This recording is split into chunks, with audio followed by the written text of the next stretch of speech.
आज हम बात करने वाले हैं कि पासपोर्ट अंडर रिव्यू जब रीजनल ऑफिस चला जाता है रीजनल ऑफिस तो हमें क्या करना चाहिए और इसका सॉल्यूशन क्या है, इसे रिसॉल्व कैसे किया जाता है और हमें क्या करना पड़ता है इसके बाद। तो देखिए, आप जब स्टेटस चेक करते हैं तो स्टेटस में बताता है क्या, मैं पढ़ के बताता हूँ। यहाँ पे देखिए, यहाँ पे जो है आपका file number, date of birth, given name और एप्लीकेशन जो है वो नॉर्मल टाइप है और एप्लीकेशन डेट, जब आपने एप्लीकेशन दिया है जिस दिन आपका अपॉइंटमेंट था उस दिन का डेट दिया रहता है। उसके बाद यहाँ पे लिखता है स्टेटस में, जब आप स्टेटस चेक करते हैं, पुलिस वेरिफिकेशन, ठीक है, पुलिस जो है verification report for passport application is under review at the regional passport office. ये अंडर रिव्यू है रीजनल पासपोर्ट ऑफिस। उसके बाद जो है फिर वहाँ से सेंटेंस चेंज होता है, फिर क्या लिखता है, passport will be dispatch, passport will be dispatch after police verification report is found clear. आपका पुलिस वेरिफिकेशन रिपोर्ट अगर क्लियर पाया जाएगा तो आपका जो है पासपोर्ट वहाँ तक आपका भेज दिया जाएगा, आपका जो एड्रेस रहेगा।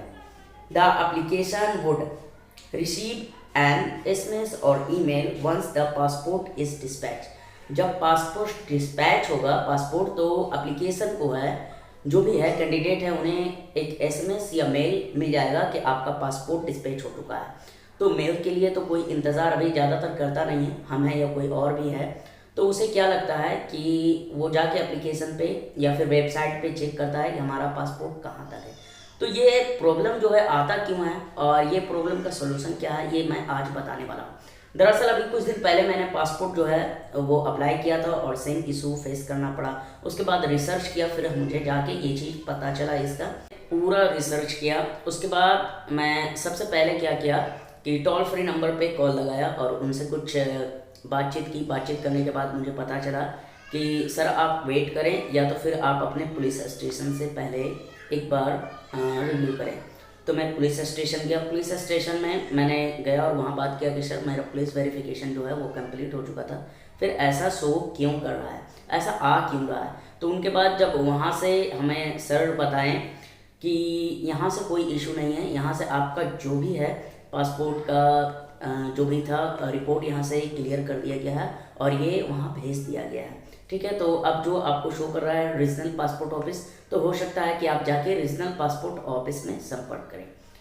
तो मैं रीजनल पासपोर्ट ऑफिस के लिए अपॉइंटमेंट ले रहा था, जैसे अपॉइंटमेंट लिया जाता है, अपॉइंटमेंट ले रहा था। उसके बाद मैं वहाँ गया, अपॉइंटमेंट लेने के बाद मैं वहाँ गया तो हमारा जो है होता है पोस्ट ऑफिस के द्वारा पासपोर्ट अप्लाई किया था और इसके लिए आपको जाना पड़ता है जहाँ इसका मेन ब्रांच होता है। तो हमारा बिहार में मेन ब्रांच पटना है, तो हम जिस लोकेशन में हैं वहाँ का मेन ब्रांच पटना है और मोरिया लॉक में पासपोर्ट रीजनल ऑफिस जो है वो मोरिया लॉक में। तो मैं वहाँ गया, वहाँ जाने के बाद जो डॉक्यूमेंट वगैरह था वो सारा कुछ लेके मैं गया था। लेकिन वहाँ जाने के बाद मैं जब मिला तो वो बोला कि आपका अंडर रिव्यू है, आप वेट कर लें 1 वीक, 2 वीक, 3 वीक या 4 वीक, 4 वीक तक आप हार्डली जो है वेट करें। उसके बाद आप एक बार फिर से विजिट करें, तब डिक्लियर आपको पता चलेगा, ठीक है। अभी कुछ हम बता नहीं सकते हैं इसका, ये जो भी स्टेटस शो कर रहा है इसका जो भी कारण है, तो आप कृपया कुछ दिन जो है इंतज़ार कर लें, 1 से 2 सप्ताह। वो 1 से 2 सप्ताह मुझे इंतज़ार करने बोला और फिर मैं वापस आ गया। उसके बाद वापस लौटने के बाद 1 ही दिन के बाद हमारा जो था स्टेटस अपडेट हो चुका था और वो अब स्टेटस बता रहा था कि हमारा जो है पासपोर्ट SP ऑफिस भेज दिया गया है। SP ऑफिस भेजने के बाद क्या स्टेटस आता है इसके बारे में भी हम फिर नेक्स्ट वीडियो में बात करते हैं। अभी मैं ये बता देता हूँ कि आपको क्या है, अगर मान लिया जाए कि आपका जिस दिन स्टेटस चेक कर रहे हैं और उस दिन अंडर रिव्यू पासपोर्ट ऑफिस आता है, ठीक है, तो आपको कुछ नहीं करना है, वेट करना है, सिर्फ और सिर्फ वेट करना है, इंतज़ार करना है। Within 2 weeks, 3 weeks, 4 weeks hardly, मतलब ज़्यादा से ज़्यादा आपका इंतज़ार का जो सीमा होगा 4 सप्ताह यानी 1 महीना होगा। 1 महीना के बाद आप रीजनल पासपोर्ट ऑफिस अपने ओरिजिनल डॉक्यूमेंट के साथ जाएं। आपने जब ऑनलाइन किया था तो जो डॉक्यूमेंट, जितने भी डॉक्यूमेंट आपने सबमिट किया था या फिर साइबर कैफे में दिया था, उसका एक जेरोक्स कॉपी और हार्ड ओरिजिनल कॉपी हमेशा साथ में ले जाएं ताकि वेरिफिकेशन ईजिली हो जाएगा। आप अगर लेके नहीं जाइएगा, फिजिकल कॉपी कुछ भी नहीं लेके जाते हैं, आप हार्ड कॉपी नहीं लेके जाते हैं, जैसे ओरिजिनल पेन कार्ड, आधार कार्ड, वोटर ID कार्ड और ड्राइवरी लाइसेंस एक्सेट्रा, कुछ भी जो भी डॉक्यूमेंट है आप ओरिजिनल नहीं लेके जाते हैं तो वहाँ आपका वेरीफाई नहीं किया जाएगा। उसके बाद अगर आप पढ़े हुए हैं, जो शिक्षित हैं, मैट्रिक प्लस हैं, 10+2 है, मैट्रिक का सर्टिफिकेट अगर आपको अलॉट हो चुका है तो आप सर्टिफिकेट, अगर सर्टिफिकेट नहीं है तो मार्कशीट आप लेके जाएं। मैट्रिक से ऊंचा है फिर भी मैट्रिक इंटर, अगर मैट्रिक इंटर 10+2 कर लिए, दोनों का सर्टिफिकेट। अगर 10+2 के बाद आप ग्रेजुएशन भी कर लिए, आप ग्रेजुएट हैं या फिर बीटेक हैं, तो आप मैट्रिक के साथ वो बीटेक का डिग्री लेके जाएं।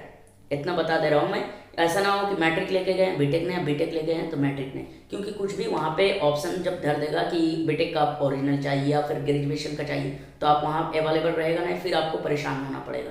तो आपको आपका जो भी डिग्री होगा वो ओरिजिनल लेके जाए। ऐसा ना हो कि आप वहाँ जाएं और उसके बाद जो भी अधिकारी हो वो ओरिजिनल मांग बैठे और फिर से आपको एक डेट दे दे और आपको परेशानी का सामना करना पड़े, जैसे कि आप फिर नेक्स्ट डेट में आइए या फिर और कोई दिन आइए, ओरिजिनल आपका डॉक्यूमेंट नहीं है, वेरिफिकेशन नहीं होगा, एक्सेट्रा। और क्यों होता है, आखिर क्यों ऐसा अंडर रिव्यू आता है पासपोर्ट ऑफिस में, ये मैं नेक्स्ट वीडियो में इसके बारे में जो भी है वो बात करूँगा। अभी के लिए अगर आपने अभी तक हमारे चैनल को सब्सक्राइब नहीं किया तो सब्सक्राइब करें और लाइक करें। थैंक यू, धन्यवाद।